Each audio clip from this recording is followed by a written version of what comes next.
Olá pessoal, começando mais um vídeo aqui no canal. Hoje é dia de fazer para vocês 8 indicações para presentear o seu amor.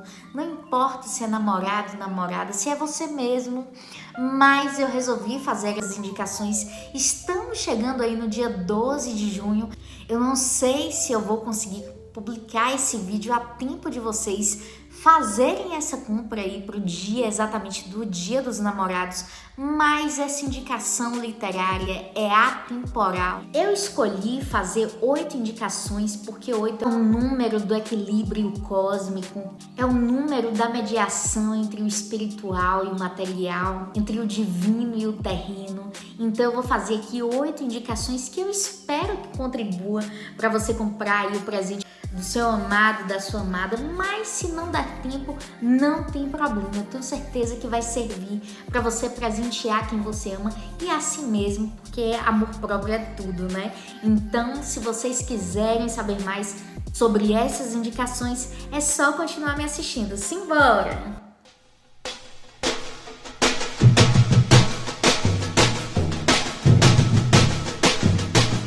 Minha gente, falando de amor, falando de quem se ama, eu não tenho como iniciar essa indicação literária de 8 obras maravilhosas pra gente presentear quem a gente ama, pra gente se presentear sem citar Romeu e Julieta, esse clássico atemporal do William Shakespeare, que é considerada a história de amor mais contundente já concebida, e eu indico demais essa edição. As edições da Companhia das Letras, junto com a Penguin Books, elas têm esse propósito, né, de serem edições excepcionais, com traduções excelentes e a um baixo custo. Inclusive, aqui nós temos a tradução do José Francisco Botelho, que é também responsável pelas notas, e nós temos a introdução do Adrian Poole. Então, recomendo demais. Tá belíssima também, né? Amei. Falando em história de amor, eu não tenho como deixar de citar essa obra, que é uma das obras que eu mais amo, assim, uma das obras que eu mais leio, que eu mais releio. Eu acredito que eu já li pelo menos umas 3 vezes. E eu tô falando de A Insustentável Leveza do Ser, do Milan Kundera. Esse é um romance de 1982 que conta aí a história de 4 protagonistas, Thomas, Teresa, Sabrina e Franz. E, gente, eu me identifico com cada um desses personagens. Essa obra é considerada um romance filosófico também. Ele já começa dando um conceito nietzschiano, que é o eterno retorno. Então, assim, é uma obra para realmente viajar na filosofia. Apesar disso, é uma obra que eu considero com uma linguagem tranquila para a leitura. É óbvio que toda a profundidade filosófica, toda a viagem filosófica que nós vamos encontrar aqui, ela não vai se apresentar tão complexa através da linguagem, de uma linguagem difícil, de uma linguagem hermética, tá bom? A profundidade muitas vezes está na simplicidade, então essa é uma obra que não é assim algo que você vai ter dificuldade de ler pela linguagem. Você pode não gostar, mas enfim, nós vamos ter, né, toda essa questão da leveza, do peso, toda essa dicotomia e todo esse paradoxo filosófico, dialogando com a vida desses personagens que tomam decisões, que arcam com a condenação, que arcam com o peso das escolhas que engendram ao longo de suas vidas. Eu confesso que eu me identifico demais com Thomas, com as indecisões e com as tomadas de decisão dele também. Me identifico demais com muitas inseguranças da Teresa, me identifico demais com a liberdade da Sabina, me identifico com o Franz em muitos momentos. Então, assim, é um dos melhores romances que eu já li ao longo da minha vida. Eu sempre leio, sempre releio, recomendo demais, não só essa obra em si, mas essa edição da Companhia das Letras, que tá belíssima, tá bom? Então, recomendo demais para você presentear e também para se presentear. Minha gente, as minhas 2 próximas indicações são de um autor peruano que ganhou o Prêmio Nobel de Literatura em 2010. Eu tô falando do Mário Vargas Llosa, especialmente dessa obra Travessuras de Menina Má, que vai nos narrar a história de dois personagens, Ricardo e também de Lily, que é para mim uma das melhores personagens literárias que eu já conheci, é uma das minhas personagens prediletas. Essa é uma obra que eu já li há muitos anos, que tem um carinho imenso, e essa é uma história de amor que atravessa várias décadas, vai ser contextualizada na Paris revolucionária dos anos 60, na Londres das drogas, da cultura hippie e do amor livre dos anos 70, na Tóquio dos grandes mafiosos, na Madrid dos anos 80 em transição política. É uma das histórias de amor mais impactantes que eu já li ao longo da minha vida. Como eu disse, Lily é especialmente uma das minhas personagens prediletas na literatura, então assim, combina demais para você que quer uma história repleta de erotismo, de uma história de amor que é completamente imprevisível. Eu esqueci de falar também, mas A Insustentável Leveza do Ser é uma obra toda permeada por muito erotismo também, então assim, hoje eu tô falando de muitas histórias de amor, falando em livros que a gente possa presentear e se presentear também. Eu não tenho como deixar de indicar esse clássico que há mais de 150 anos tem nos encantado, tem encantado milhões de leitores pelo mundo, com muitas peripécias, vinganças, traições, denúncias anônimas, tesouros fabulosos, e que está no âmago de uma série de histórias que se tornaram best-sellers.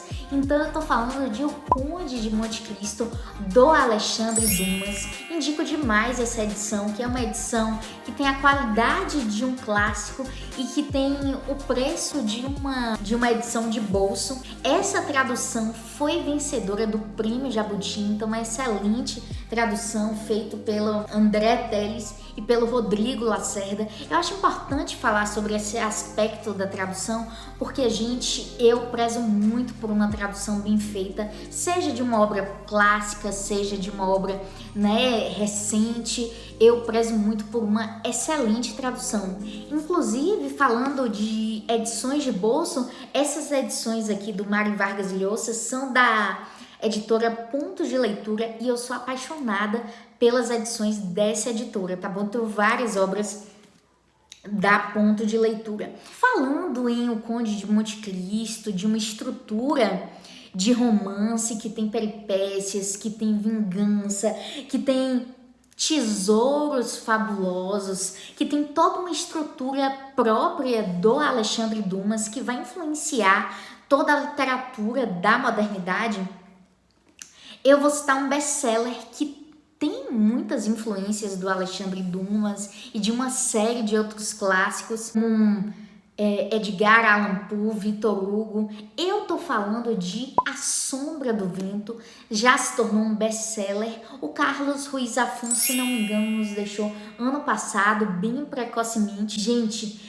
essa obra é uma verdadeira homenagem ao poder místico dos livros. É uma história que vai se passar no final de 1945. É ambientada nesse período pós-guerra, no Espanha franquista. Então nós temos vários momentos históricos relevantes, interessantíssimos, sendo contextualizados aqui. É uma história maravilhosa. Não é à toa que já tem mais de 6 milhões de exemplares vendidos. Então, assim, essa é uma história eletrizante. Tem também história de amor aqui em A Sombra do Vento. Recomendo demais essa leitura, tá bom? E, gente, para finalizar minhas indicações, já que eu disse que ia fazer 8 indicações literárias, eu falei recentemente dessa obrinha no vídeo por aqui, em que eu falo dos lidos dos últimos meses. E, gente, essa é uma obra extremamente presenteável. Eu tô falando de Flush, da Virginia Woolf.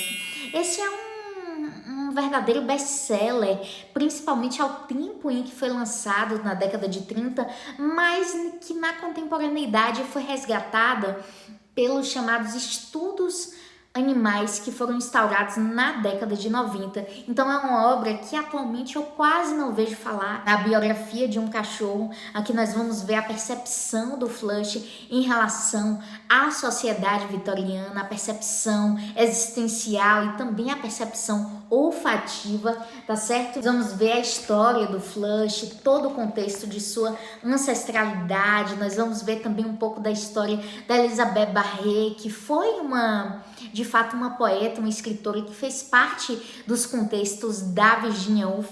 E gente, olha que edição maravilhosa da Autêntica, capa dura, sabe? Edição toda ilustrada, olha que edição belíssima, é extremamente presenteável, sem contar que tem todas essas obras estão disponíveis pelos meus links da Amazon.